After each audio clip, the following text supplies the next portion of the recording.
මේ PTA පනත සති දෙකෙන් ඉවර කරනවා කියලා ආවේ. ජනතා විමුක්ති බලයට එනකොට. අද දැන් අවුරුදු දෙකකට ගෙට්ටු වෙනවා. අවුරුදු දෙකමාර පැන්න කොහමදත්. එතකොට දැන් මේ PTA එක කරේ තියාගෙන යන්නේ මේ මාලිමාවේ ආණ්ඩුව. PTA එක නැත්තම් මුකුත් කරගන්න බෑ. දැන් අර පොත් රඳවාගෙන හිටියා.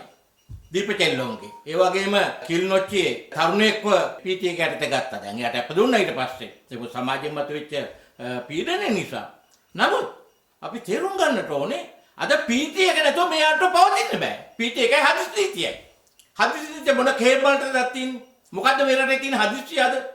හදිසි නීතිය දාලා මොනවද කරන්නේ අද මේ ආණ්ඩුව?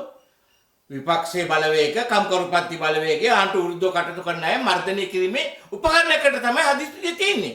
නැත්නම් හදිසි නීතිය මොකටද රට පාලනය කරන්නේ? දිත්ව එකත් එක දාගත්තා. දැන් මේක හිමින් සැරේ දික් කරගෙන යනවා මාසෙන් මාසෙට. ඒ නිසා අපි තේරුම් ගන්න ඕනේ මේ ආණ්ඩුව මර්ධනයේ හස්තය තමන්ගේ අතට අරගෙන ඒක උඩ රාජ්‍ය පාලනය ගෙනියන බංකොලොත්තට පත්වලා තියෙනවා.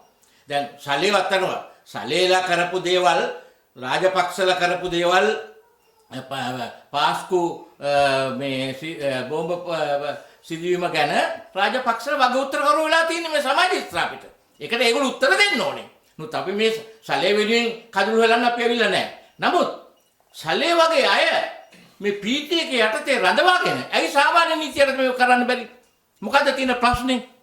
සාමාන්‍ය නීතිය තුල අධිකරණ ඉදිරිපත් කරමින් මේ පරීක්ෂණ ගෙනියන්න පුළුවන්.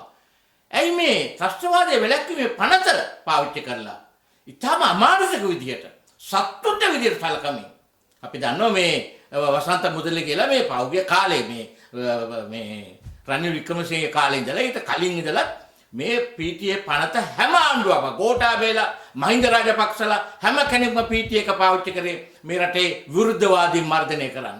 අද මේ ආණ්ඩුව කරන්නේ විලිලැජ්ජ නැතුව ඇඳුම් අදගෙන කරන්න පුළුවන් දෙයක් නෙමෙයි මේ ආණ්ඩුව අද කරන්නේ. ඒ විතර නෙමෙයි. දැන් අධිකරණ නැමැති ගියසුමාන විතර පාර්ලිමේන්තුවේ කියනවා PTA පනත අහෝසි කරනවා රජයේ තත්ත්වවාදයෙන් ආරක්ෂා කර ගැනීම පිළිබඳ පනතක් කියනවා. ඒක ඇවිල්ලා යකාට දක්සයි කරනවා. ඒ කරන්නේ. මේ තීරණයට එකටත් වඩා විශාල බලතල සහිත මර්ධනකාරී පනතක් තමයි මේ මාලිමාවේ ආණ්ඩුව ගේන්න හදන්නේ. එතකොට ඒ නිසා මේ රටේ ප්‍රජාතන්ත්‍රවාදී අගය කරන බලවේග වලට විශේෂම කම්කරුපන්ති උත්සම්ති ව්‍යාපාරය. අපි කියනවා ඒකාබද්ධ උද්ඝෝෂණයක් හඬක් මතු කිරීමේ කාලය ඇවිල්ලා තියෙනවා. මේ ඒගොල්ලෝ ප්‍රජාතන්ත්‍රවාදය ආරක්ෂා කරනවා කියලා ආපු අය ඒකට එරෙහිව ගමන් කරමින් මර්ධනයේ උපකරණ අතර අරගෙන කටයුතු කරනවා.